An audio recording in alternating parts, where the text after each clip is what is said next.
Obrigado, Jorge. Pois é, você me acompanha desde que você era estudante e por isso é uma satisfação enorme que nós possamos, a esta altura da minha vida, nos festejar o fato de que o CEPAC foi fundado há tanto tempo, há meio século praticamente, há cerca de 50 anos, quando eu estava ainda na maternidade Primeiro de Oliveira. Na realidade, naquela época, eu atendi a Faculdade de Farmácia, onde eu era professor de Bioquímica, e também atendi a Faculdade de Medicina, onde eu atuava, era na maternidade Primeiro de Oliveira.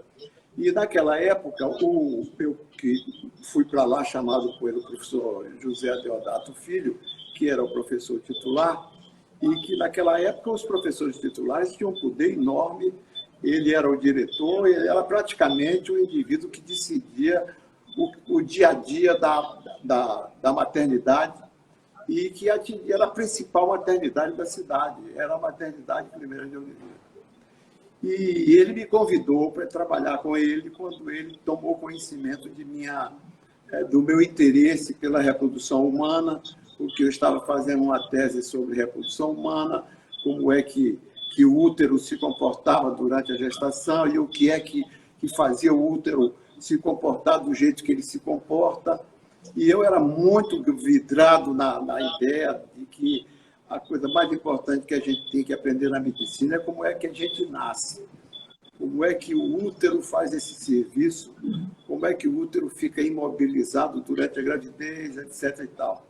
E a Deodato me deu uma cobertura absoluta. Inclusive, os colegas ficaram enciumados e que criavam obstáculos para a minha atuação lá, porque eu não era obstetra. O que eu estava fazendo numa maternidade?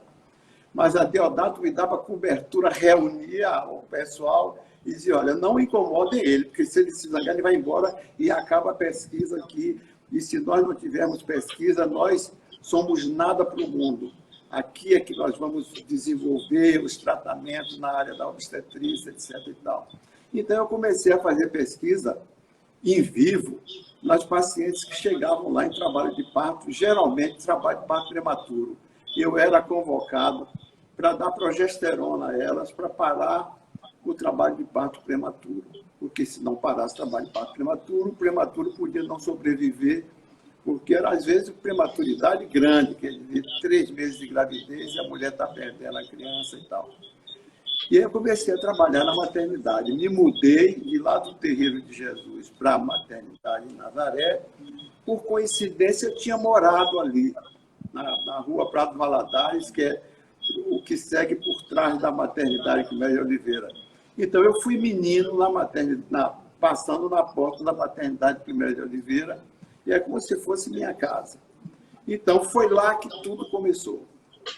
E quando começou, no começo foi mais ou menos devagarzinho, mas à medida que a gente fazia algum tipo de descoberta e que eu transmitia isso para Deodato, ele se entusiasmava com aqueles resultados e começou a fazer propaganda da maternidade Primeiro de Oliveira como um local em que nós fazíamos ciência e fazia seminários, reuniões com outras disciplinas para a gente discutir o assunto, etc.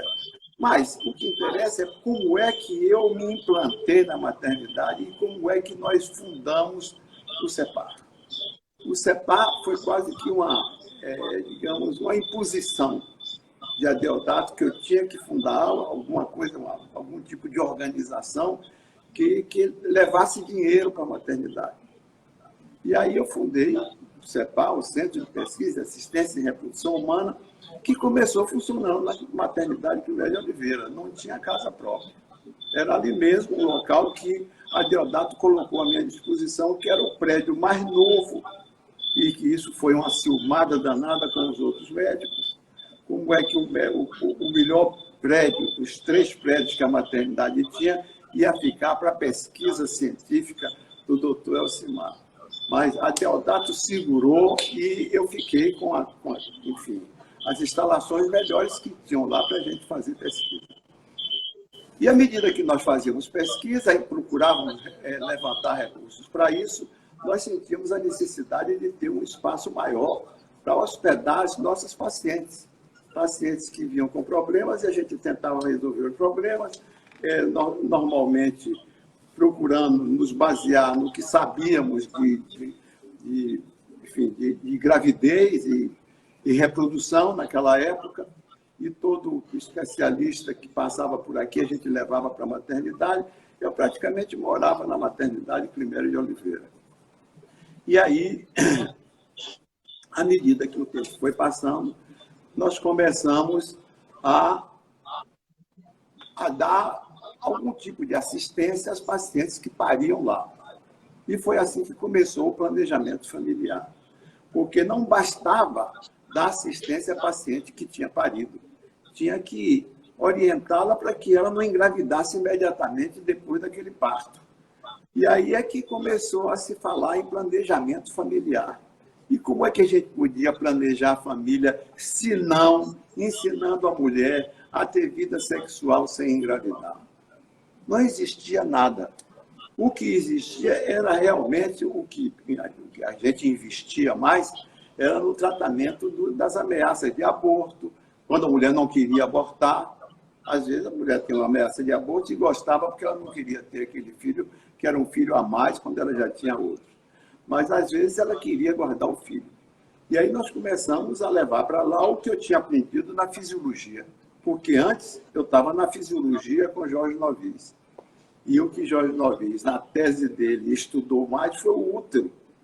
O útero humano comparado com o útero dos animais de laboratório que nós dispunhamos lá no terreiro. E aí fiz um biotério lá na maternidade 1º de Oliveira. E foi um escândalo. Vai ter bicho aqui agora? Os bichos vão parir na maternidade. E era assim, realmente uma coisa esquisita de ter. Mas a Deodato, você precisa de animais para fazer experimento aqui, vamos fazer. E fizemos. Tivemos um biotério lá que tinha uma variedade grande de animais. Tinha coelho, coelha, tinha os guinea pigs, que eram os porquinhos da Índia. Enfim, tínhamos uma variedade de cadelas para fazer parto lá das cadelas, para estudar o parto, para como evitar o parto prematuro, etc. E aí eu comecei a dar aula de fisiologia, que descrevia o efeito dos hormônios no organismo das fêmeas dos mamíferos, particularmente da fêmea humana, como é que aqueles hormônios interferiam para tornar possível a nossa existência. Nós também nascemos de um útero materno, humano, e que se não fosse o útero da minha mãe, eu não estava falando aqui hoje. E aí começamos a estudar muito o útero. Estudávamos o útero in vitro e o útero in vivo. Qualquer parto prematuro eu era convocado para ver se a gente não tinha um jeito de tratar.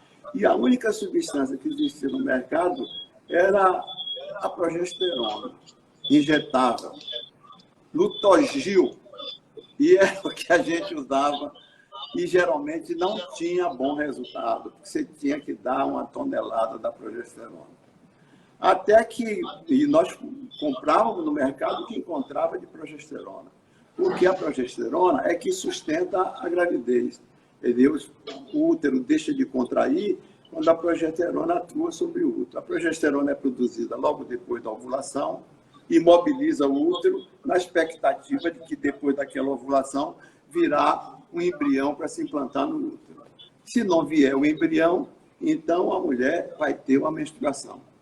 Então, o que a gente tinha que fazer para segurar uma gravidez era dar progesterona numa quantidade tal que segurasse o útero sem contrair. Foi aí que tudo começou. Porque aí eu comecei a procurar fontes de progesteronas que não fossem destruídas no organismo com tanta rapidez. E foi aí que apareceu a Depo-Provera, a medroxiprogesterona.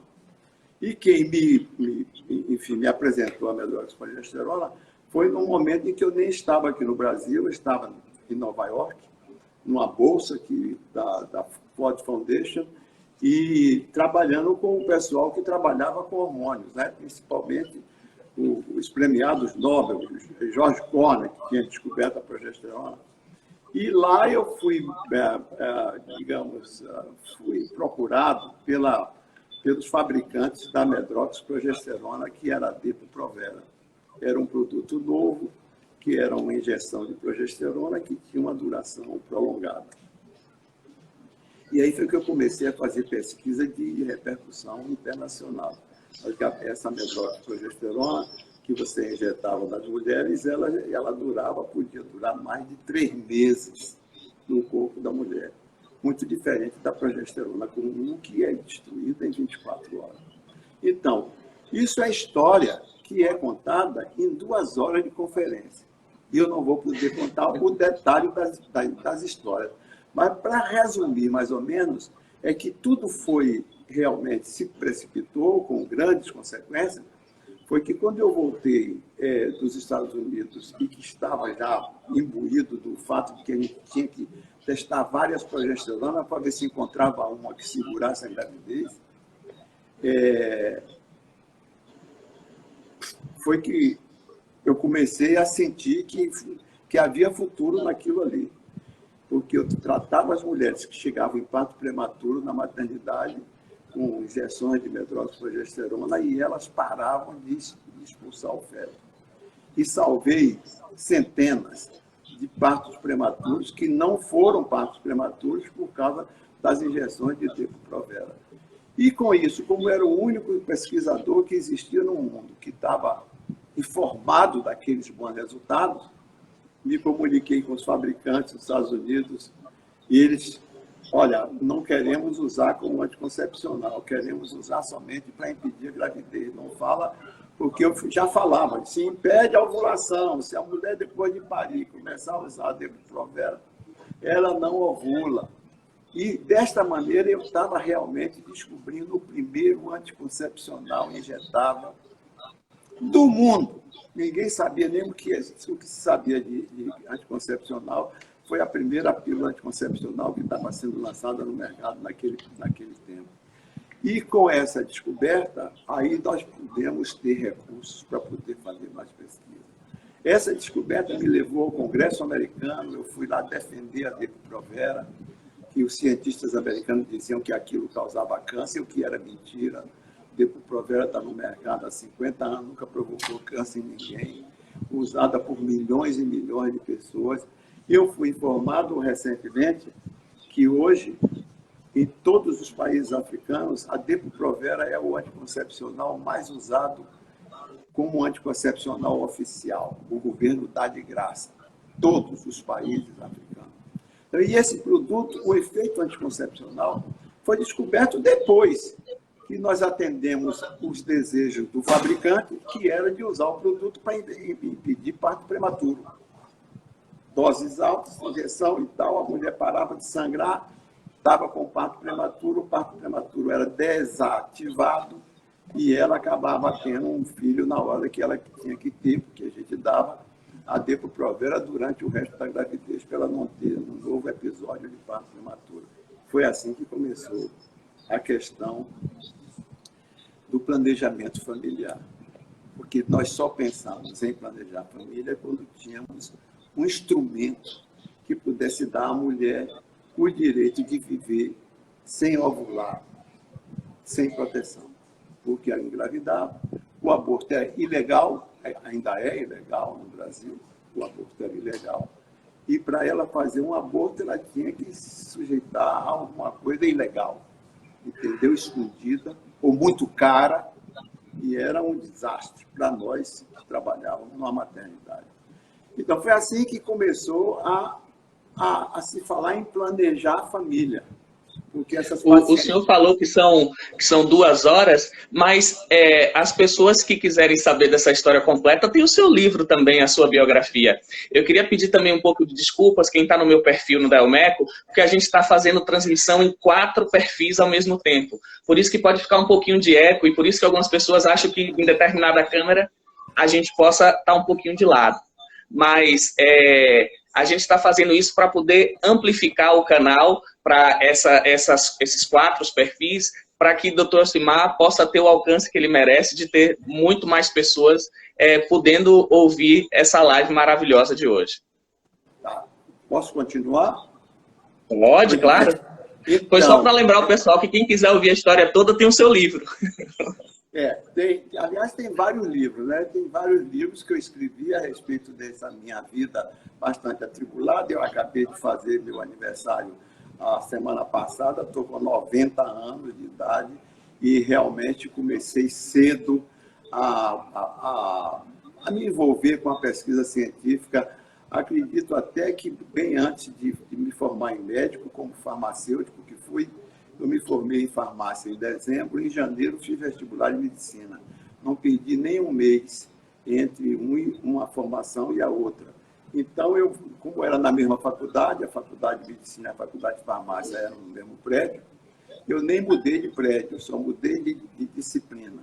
E quando fui para os Estados Unidos, eu já estava no fim do curso de medicina e fui trabalhar com o descobridor da progesterona, George Corner. Fiquei com George Corner 1 ano em Nova York. 1 ano em Nova York. E George Corner, que foi o descobridor da progesterona, era quem me dava muita injeção de coragem para vá adiante.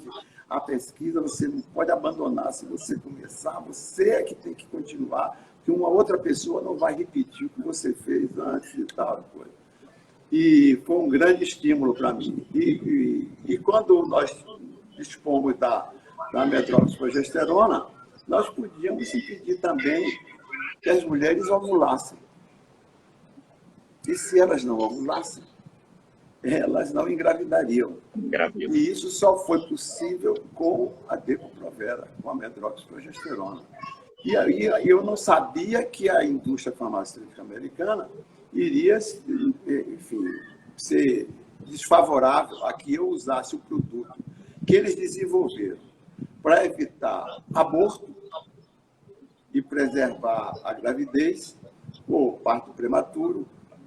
Este era o objetivo. E eu estava querendo usar aquilo como anticoncepcional. E a coisa engrossou e no momento que eu disse que eu queria era para isso, o dono da empresa que fabricava a Depo-Provera veio aqui à Bahia, uma equipe enorme, avião fretado, que ficou esperando ele no aeroporto, para me convencer a não falar em contracepção. O produto não foi feito para ser anticoncepcional. Naquele tempo não existia um anticoncepcional. A pílula estava entrando no mercado, mas era uma pílula por dia, que as mulheres esqueciam, e aí falhava. E o anticoncepcional injetado, ninguém esquece, não. Tomou a injeção, passa 3 meses ou 6 meses, dependendo da dose, sem ovular. E como eu tinha descoberto que isso é uma indicação melhor do que simplesmente impedir parto prematuro, comecei a desenvolver o produto e escrevi um artigo para a revista americana anunciando que aquele produto era um produto que podia ser utilizado como anticoncepcional injetável. Aí foi que o mundo caiu em cima da minha cabeça. Eu vi minha cara publicada na revista Life, ocupando a página inteira, minha cara. Quando eu vi isso na Rua Chile, uma revista Life pendurada na banca de revista, fui me esconder do outro lado. Meu Deus do céu, e agora? O que é que eu vou fazer? Cara desse tamanho. Então, mas isso é que me deu o poder de liderar a pesquisa, não só na América Latina, mas praticamente a pesquisa de injetáveis no mundo inteiro foram os meus primeiros trabalhos. Injetar, Depo-Provera, você podia ter, com a dose pequena, você tinha 1 mês de proteção, com uma dose um pouco maior, você podia ter 3 meses, com a dose cheia, você podia ter 6 meses, sem ovular e sem menstruar. E aí, ainda não falei da fundação do CEPAR.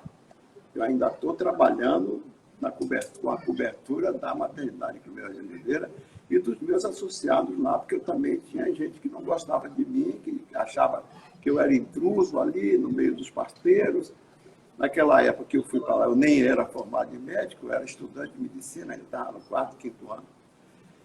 E aí, naquele momento, que eu tive que ir aos Estados Unidos para defender a Depo-Provera no Congresso americano. Já pensou eu ir para Washington defender um produto americano? A bateria está com 15%. Passei 2 dias lá em Washington, debatendo com os deputados. Ganhei a festa porque eles acreditaram em mim e a Depo-Provera foi registrada nos Estados Unidos.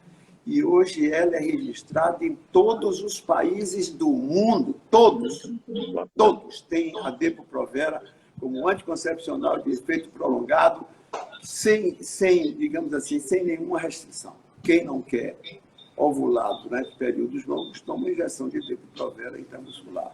Os países africanos todos dão de graça a Depo-Provera, paga pelo governo, né? A Depo-Provera comprada pelo governo para dar para a população. Mas o fato é que, no momento em que eu comecei a fazer planejamento familiar, eu senti que tinha que ter um local para atender as pacientes de planejamento familiar. E a Deodato não queria conversa. Então, não, você está aqui, é para tratar de grávida, para ajudar a gravidez, etc. e tal. Não é para impedir gravidez. Eu digo, bom, então, tudo bem, mas se não se incomoda que eu alugo a casa aqui da frente da maternidade para instalar um centro de orientação para as mulheres que não querem engravidar. Elas vão tomar uma injeção mensal e aí não ovula nem menstrua. E digo, como é que você vai impedir as mulheres de menstruarem? Como vai ser isso? Elas não vão se prejudicar, etc. Professor, as mulheres não menstruam durante a gravidez, não menstruam durante a menopausa. E ninguém morre porque deixou de menstruar. Isso tudo é impressão. Para convencer os médicos, de bom, eu não vou lhe defender, você trate de se defender. Tá bem, pode, concordo. E eu aí aluguei uma casa defronte da maternidade, Primeira de Oliveira, e fiz o primeiro centro de pesquisa e assistência em reprodução humana, que era justamente o CEPAR. O CEPAR, a primeira unidade que nós tivemos foi defronte da maternidade Primeira de Oliveira, na rua que ficava na entrada lateral da maternidade. E depois, quando o movimento cresceu muito, nós nos transferimos para a rua Prado Valadares, onde eu era residente, onde eu morava, em casa alugada. E aí, esses foram os primeiros centros de pesquisa. À medida que o tempo foi passando, o movimento foi aumentando e a gente precisava crescer.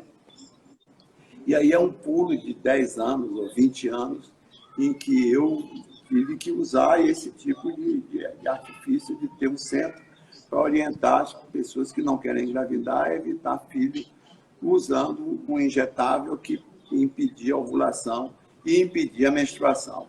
O efeito colateral do injetável é que as mulheres ficavam boas da anemia, que era praticamente 100% das pacientes. Gente pobre, subalimentada e anêmica. E quando parava de ovular, de menstruar, ficava boa da anemia. Era uma anemia por falta de comida, simplesmente. Então, aí eu tinha que defender isso também.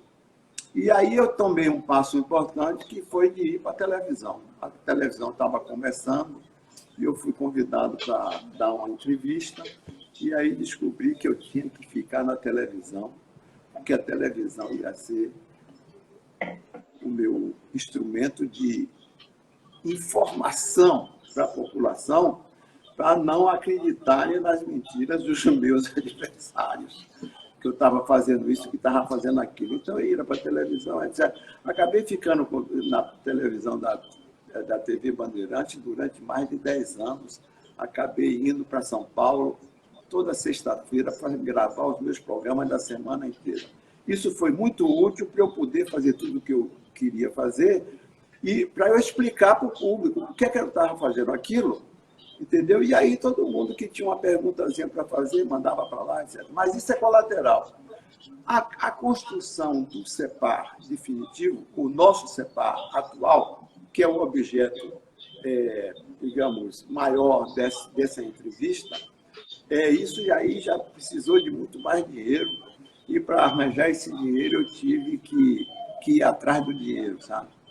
E eu não queria fazer com dinheiro estrangeiro, porque eu não queria que tivesse, digamos assim, um vínculo com doação estrangeira para fazer um hospital aqui. Eu queria dinheiro local para fazer um centro de pesquisas e assistência em reprodução humana, para que quando eu saísse da maternidade, onde eu provavelmente não iria ficar a minha vida inteira, eu não era parteiro, eu estava lá, era para evitar filho mesmo, não era para ajudar a nascer os filhos. E aí, já com aquelas unidades que eu tinha, fui procurar ajuda. E a ajuda que eu consegui foi o resultado de uma conferência que eu fiz no Rotary Club de Salvador, onde eu apresentei os meus problemas, contei a minha história e respondi perguntas dos membros do clube, né, do Rotary Club. Só tinha gente rica, você sabe, Rotary Club, todo mundo ali eram os líderes, inclusive financeiros da cidade. E fiz uma conferência dizendo do que eu tinha chegado a fazer e do número de pacientes que eu tinha que atender na maternidade. Às vezes ficava uma fila que dava a volta, assim, porque eu juntava todo mundo, fazia uma palestra, como era bom impedir a ovulação e tal, e coisa, o que era a menstruação. E aquilo, naturalmente, que eu tive muitos aderentes, assistentes como você, pessoas que, meus alunos da faculdade que concordavam comigo e que queriam seguir aquela linha para me ajudar. E então, procurei arranjar dinheiro. Depois dessa minha conferência no Rotary Club, eu tive alguns acenos de ajuda de rotarianos. Mas quando foi no dia de Natal, eu recebi um telefonema de um dos rotarianos mais conhecidos na época, que queria falar comigo e que gostaria que eu fosse lá na casa dele, que foi o Eric Luff. Eric me telefonou no sábado de manhã. Não, no sábado não. Não sei se era sábado ou era sexta-feira, mas foi numa véspera de Natal. Véspera de Natal. Me pedindo para eu ir na casa dele, na Avenida Oceânica, naquele prédio da Avenida Oceânica, onde eu tenho um apartamento onde eu morei há algum tempo e tal, e que está lá até hoje, é um apartamento que a família usa. E aí ele se identificou e disse, aqui é o Eric Luff, eu gostaria de lhe convidar a vir aqui no edifício Oceânia, no meu apartamento, isso no véspera de Natal pela manhã, que eu preciso conversar com você, coisa importante do seu interesse. Eu digo, que é isso? Que coisa do meu interesse? E aí, como era perto, na Avenida Oceânica, era o quê? 5 minutos de automóvel, 10 minutos de automóvel. Eu disse, tá bem, eu vou. E aí fui. Cheguei lá, entrei, senta. Eu não quis sentar, disse, não, estou muito curioso, o que você quer conversar comigo? Disse, senta, um negócio, não é muito longo, mas é coisa, quero você sentar. Eu aí sentei e disse, bom, o caso é o seguinte, você fez aquela palestra lá no Rotary Club no mês passado, e eu tenho pensado muito sobre a sua colocação, de que você está tentando desenvolver centros de planejamento familiar para o controle da natalidade ser feito de maneira inteligente, usando métodos anticoncepcionais, etc. E tal. Então, eu quero lhe dizer que eu vou lhe ajudar. Aí que eu sentei mesmo, que bom. Ele disse, pois você pode dispor de recursos, vamos ver se a gente faz um centro de pesquisa em reprodução humana, um hospital, onde você possa fazer, inclusive, esterilização para homem, fazer vasectomia, essas coisas todas que você não vai poder fazer na maternidade e tal. E eu disse, tá, tudo bem, então vamos lá, o que é que eu vou ter? Ele disse, bom, eu tenho 5 milhões de dólares. Você já viu que eu só podia ouvir isso sentado, né? 5 milhões de dólares, colocar à sua disposição para você comprar ou você construir o seu hospital. Isso foi numa véspera de Natal e inesquecível aquele momento. Eu digo, eu já tenho um centro de pesquisa numa casinha lá em Nazaré, disse, não, eu estou sabendo disso, mas aquilo dali você não vai conservar e nem é seu, porque é uma casa alugada, e é pequena, etc. E era da fonte de uma casa onde eu tinha morado. Então, com esse dinheiro é que eu fiz o Centro de Pesquisa em Assistência em Reprodução Humana, onde você é hoje o diretor médico. E não foi brincadeira, porque para construir aquilo ali, olha, tive um bocado de dificuldades, mas hoje posso lhe dizer que é o único centro de pesquisa e assistência em reprodução humana das Américas, porque não tem nem na América do Sul, nem na América do Norte, nada igual àquilo. Ali, a gente dá assistência em reprodução humana. A gente ajuda, principalmente as mulheres, ajuda os homens também, a planejar a família deles. A gente faz vasectomia, faz laqueadura tubária, que são formas cirúrgicas de você, enfim, impedir a gravidez. São definitivos, se bem que você pode reverter, mas é complicado. Então, a gente considera definitivo. Você só deve fazer isso quando você não quer mais ter filho de jeito nenhum. Já tenho 6, não quero mais, tal, entendeu? Já tenho neto, não quero ter filho. Aí você faz. E a vasectomia também tem que ser uma coisa muito consciente que o indivíduo vai fazer, etc. Mas, além dos cirúrgicos, nós fazemos o resto.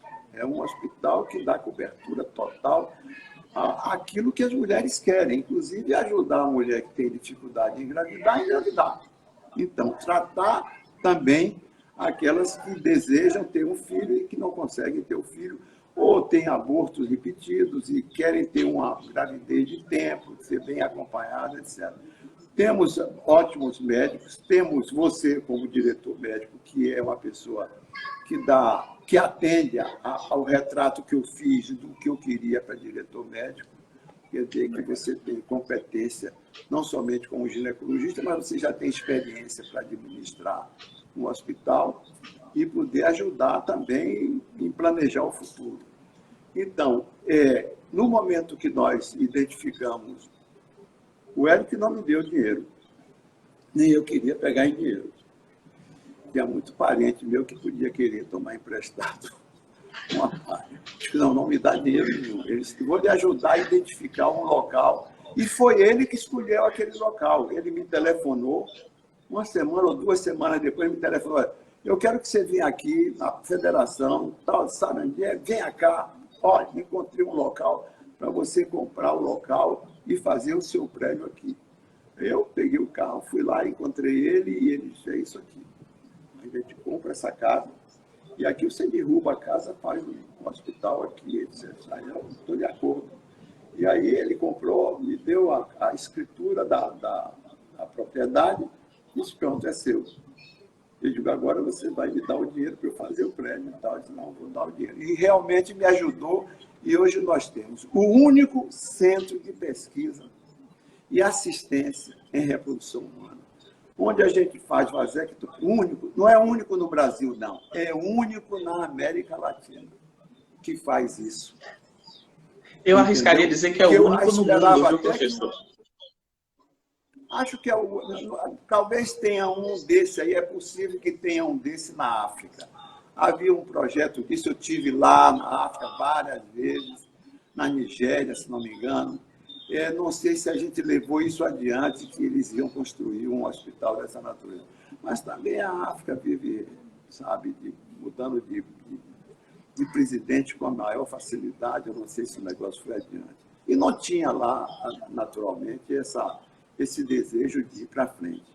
Mas isso daí nunca foi reproduzido no Brasil. Nunca ninguém tentou fazer uma coisa dessa. E você dá, lá no CEPAR, você tem de tudo. A gente pode fazer de tudo no CEPAR. Nós temos um centro cirúrgico de primeira qualidade, temos um atendimento para homem e para mulher, para velho, para novo, enfim, a gente tem quase praticamente todas as especialidades de medicina reprodutiva lá dentro disponível. E, infelizmente, o governo não ajuda. O governo devia estar colocando dinheiro lá para eu não ficar endividado, como fico todo ano, e tenho que resolver o problema para me desendividar. Mas o fato é que nós temos o que ninguém tem no Brasil, nenhum outro brasileiro pode dizer, não, nós temos um CEPAR, digamos, em São Paulo. Não tem. Em São Paulo eu tenho uma clínica particular, mas não tenho um CEPAR. E não estou vendo nada.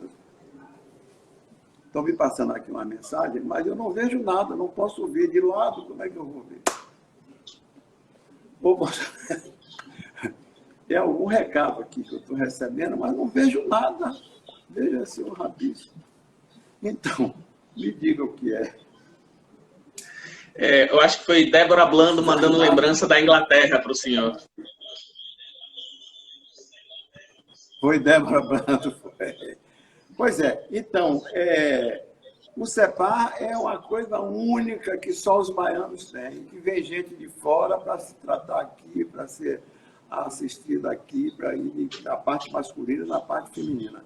É uma coisa que os baianos que têm consciência de que tem aqui e não tem nos outros estados, aparentemente não sabem. Acham que todo estado brasileiro tem um centro desse de planejamento familiar. Não tem.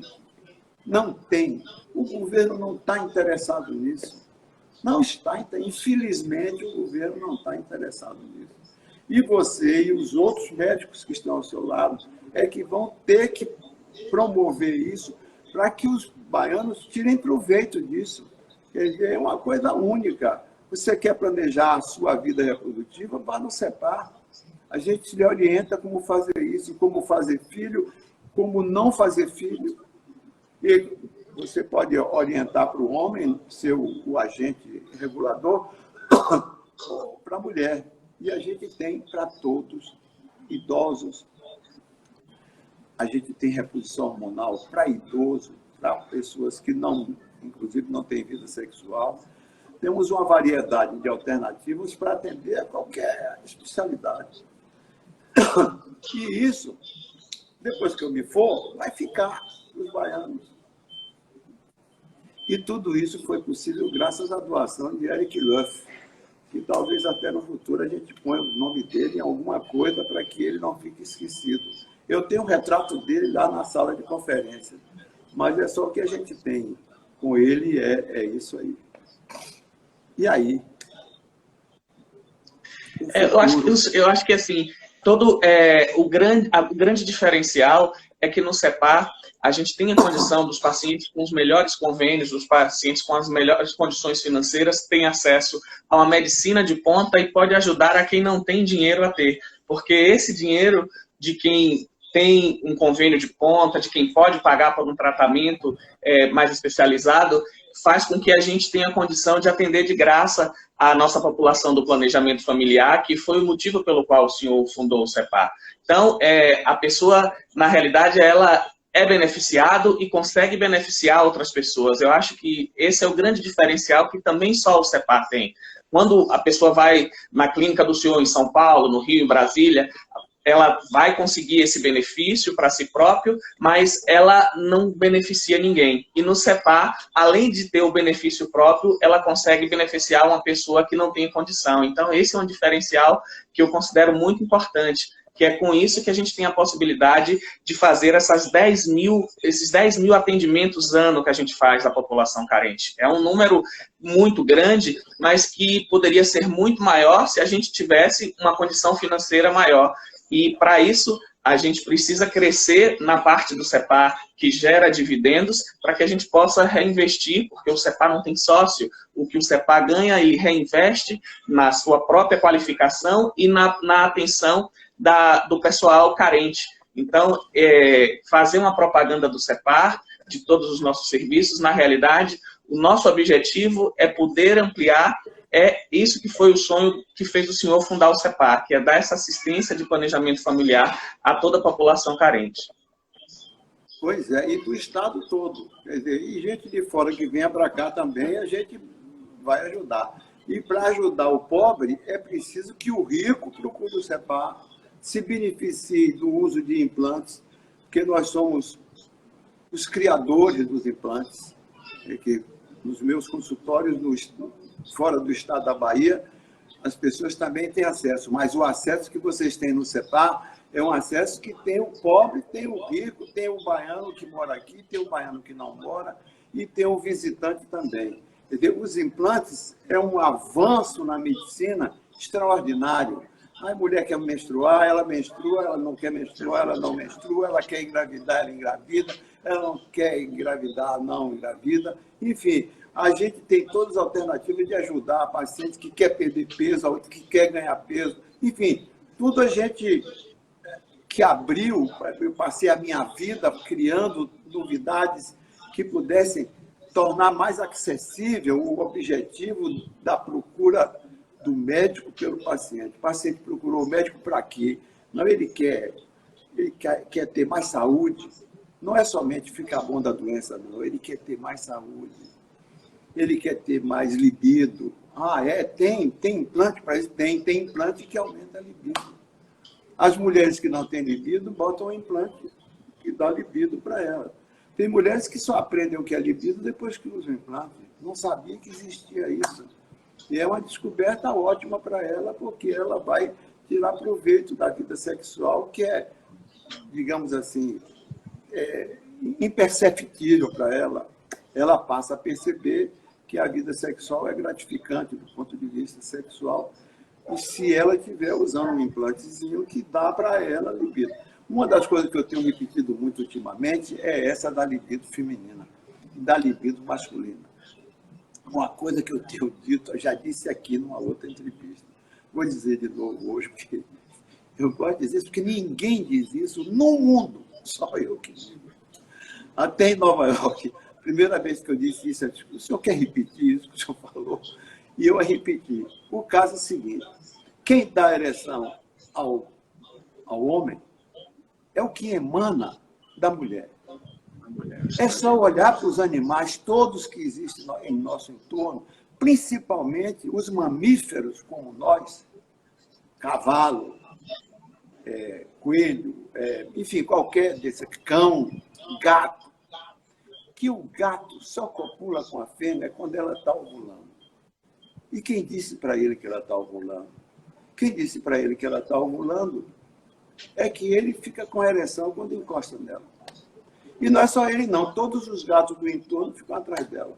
Ela tem um vexame para a dona da gata, ou do gato, o momento em que ela está ovulando. Que hormônio é esse que está dando ereção para o macho? É o hormônio dela, é o hormônio feminino. É? E esse hormônio existe? Existe implantezinho desse hormônio que nós fabricamos aqui na Bahia, só fabricamos aqui, que colocamos na mulher na menopausa e ela passa a ter o marido dela prestando atenção a ela. Entendeu? É uma coisa mágica que o estrogênio faça isso, mas é só olhar os animais, é só olhar a gata quando ela está ovulando, que os cães todos da rua vêm atrás dela. Ela tem um vexame para o dono. O que é que está acontecendo? É que todos estão com ereção.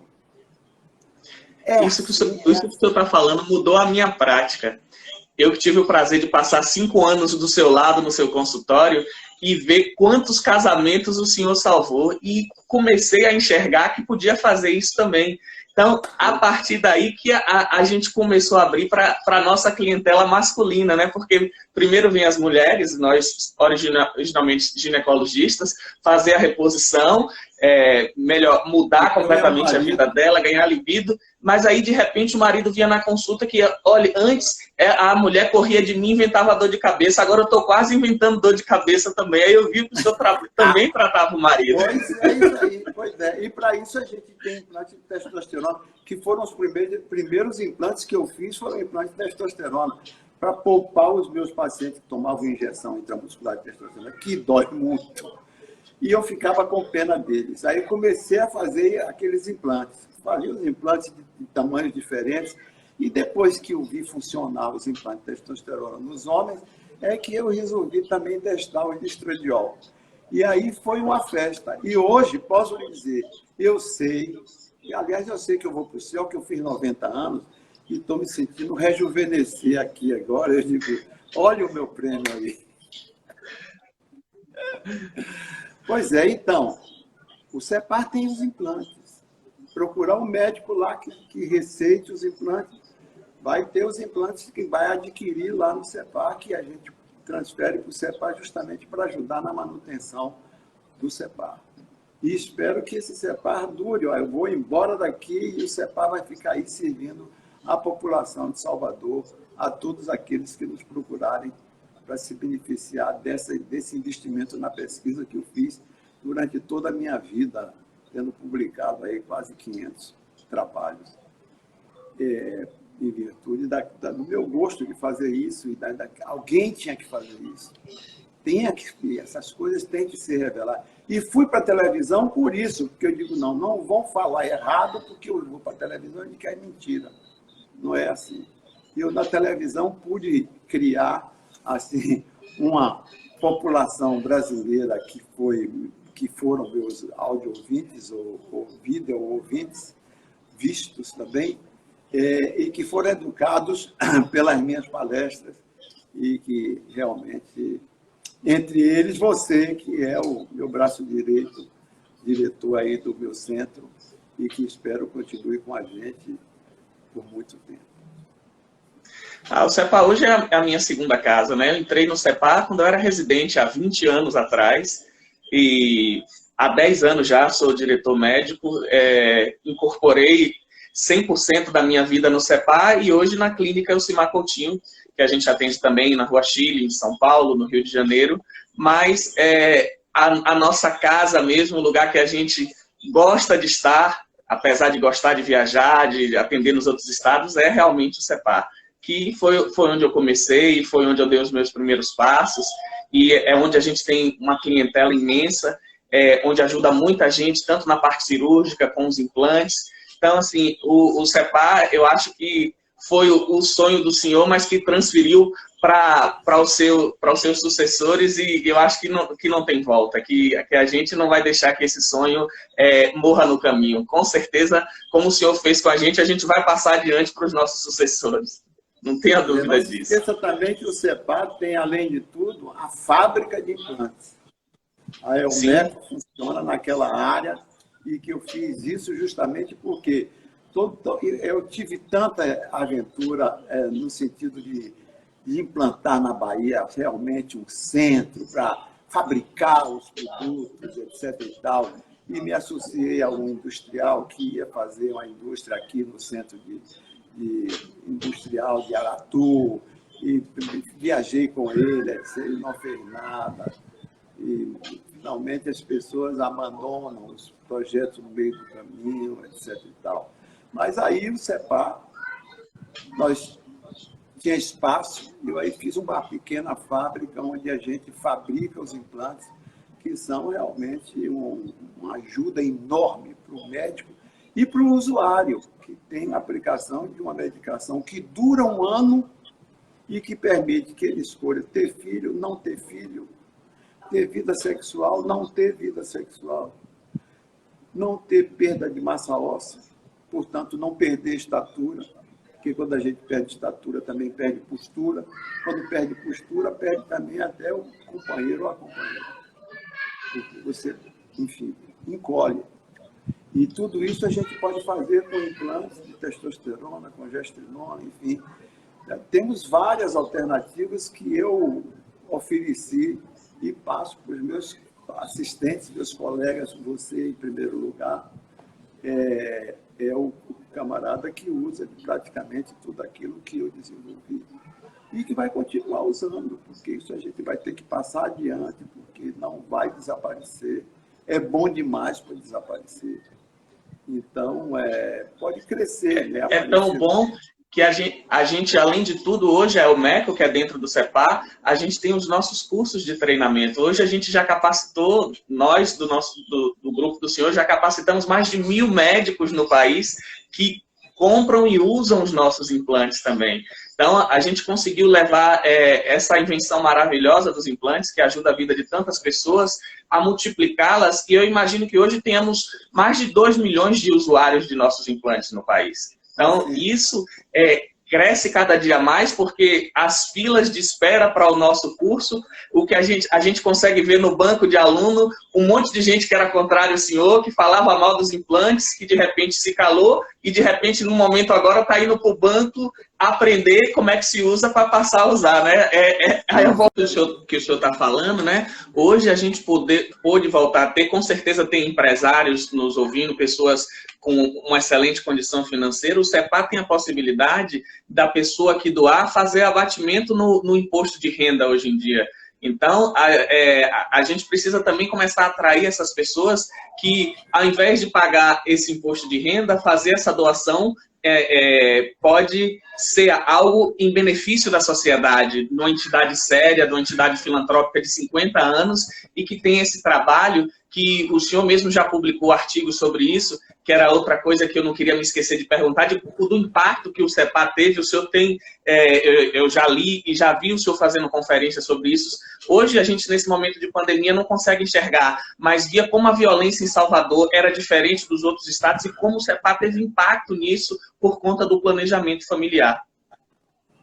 Com certeza. Pregação do planejamento familiar é um gesto que você faz em benefício da população toda da cidade. E você melhora o ambiente de relacionamento das pessoas quando as famílias são planejadas.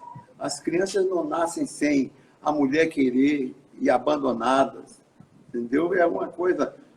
Aliás, agora, nesse momento de pandemia, eu tenho um amigo americano que me telefonou ontem e que foi assaltado na praça porque não tem polícia na rua, entendeu? Porque não é por causa da pandemia. E é triste porque a mulher dele também sofreu o assalto, porque ele foi passear na rua meio deserta, no centro da cidade e tal. Mas isso é um detalhe. O importante é que nós temos o CEPAR como a única entidade do ramo que existe no Brasil. Também não existe em outros países, mas no Brasil, onde nós moramos, e aqueles que nos assistem hoje moram, podem saber que esse é uma instituição para servir os baianos. Eu espero que tirem proveito disso, porque não tem nada melhor do que ter quem cuide de vocês. Acho que essa hora passou tão rápido, né? Tem uma seguidora pedindo para o senhor falar sobre a Depo-Provera. O senhor falou no início, ela não deve ter ouvido falar, que a Depo-Provera foi utilizada para tentar deter parto prematuro, só que o senhor percebia o bloqueio da ovulação e, por isso, era um grande meio de método contraceptivo. Foi o primeiro contraceptivo injetável, que tem as suas indicações até hoje. Eu me lembro do senhor falar em conferência que eu acho que talvez seja o único que tem em todos os países do mundo, não é isso?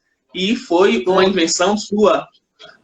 Todos os países do mundo. E o dono, o Harold Upjohn, que o Upjohn é o nome da família, que é dona da Depo-Provera, veio à Bahia com os assistentes dele em avião fretado, ou era avião da empresa, veio aqui para me convencer a não promover o efeito anticoncepcional, porque ele era de uma família católica que era contra o controle da natalidade.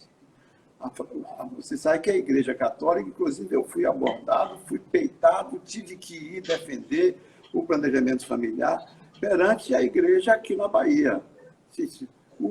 Todo governador que ia me ajudar, o representante da igreja aqui chamava o governador e disse: a igreja é contra. E a igreja era contra, entendeu? Acredito que não é mais. E se é, ninguém está prestando atenção a ela, porque perdendo até seguidores por causa disso. Mas certamente que a igreja nunca me ajudou, não. Nunca. A igreja era contra a pílula. É contra a natureza. Que besteira. Uma besteira dessa, você tinha que engolir isso. Mas certamente que eu tinha amigos também na igreja, secretos, que me davam a informação de quem é que estava contra e quem era que não estava contra. Mas eu conto isso na minha biografia, e acho que aqueles que gostam de saber dessas coisas, qual que é o livro da minha biografia? Tem na Amazon. Imperdível. E que conta. Esse livro é imperdível. O senhor conta também como essa sua invenção do bloqueio menstrual, que foi tão criticada no início, ganhou o prêmio como uma das principais ideias da medicina no século passado, não foi? Ganhou um prêmio, se não me engano, numa revista americana, de estar entre as 5 maiores invenções dentro da medicina de todos os tempos, o bloqueio da menstruação. Como ser um homem à frente do seu tempo fez o senhor apanhar muito, porque o senhor já pensava em algo que para as pessoas da época era algo fora do comum, e hoje a gente tem essa consciência de que é uma coisa sacramentada, que o bloqueio menstrual para quem não quer engravidar é algo que não se discute mais, mas imaginar que o senhor há tantos anos atrás já defendia isso e ter conseguido manter a sua postura, mesmo remando contra a maré durante muito tempo, é muito, como é que se diz? Deve ser muito reconfortante para o senhor ver como manter a persistência de tudo isso fez. E assim, eu acho que hoje em dia ninguém mais tem coragem, pelo menos, de publicamente brigar, né? Porque todo mundo que brigou com o senhor já morreu, né? Eu não conheço nenhum dos seus antagonistas que estejam vivos. Dizia, poxa, não estava tão bem. Ótimo. Podemos voltar a conversar outro dia, né? Nós já esgotamos. Sim, eu acho que assim, a gente passou até um pouquinho do tempo.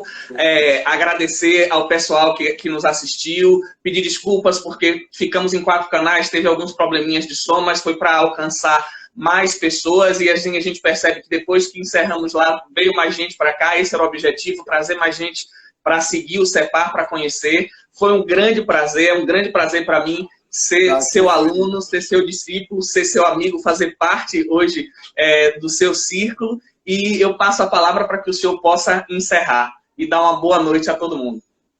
Pois aqueles que nos assistiram, passei minha vida fazendo isso, trabalhando em prol da felicidade, da saúde, da vida reprodutiva dos meus semelhantes, porque ajudei os homens e ajudei as mulheres. E isso é muito gratificante. O que é que o camarada quer? Quer um prêmio? O meu prêmio é esse. É ter feito isso, ter podido fazer isso e ter sobrevivido para tirar proveito do benefício que isso nos trouxe. Isso nos trouxe um benefício enorme. Eu poder dizer a uma mulher que me procura para ajudar, vá no CEPAR que ele vai lhe ajudar. Quer dizer, foi uma coisa que eu fiz e que pode durar muito tempo. Depois que eu me for, vocês levarem mais 100 anos tirando proveito disso. Obrigado. Até a próxima.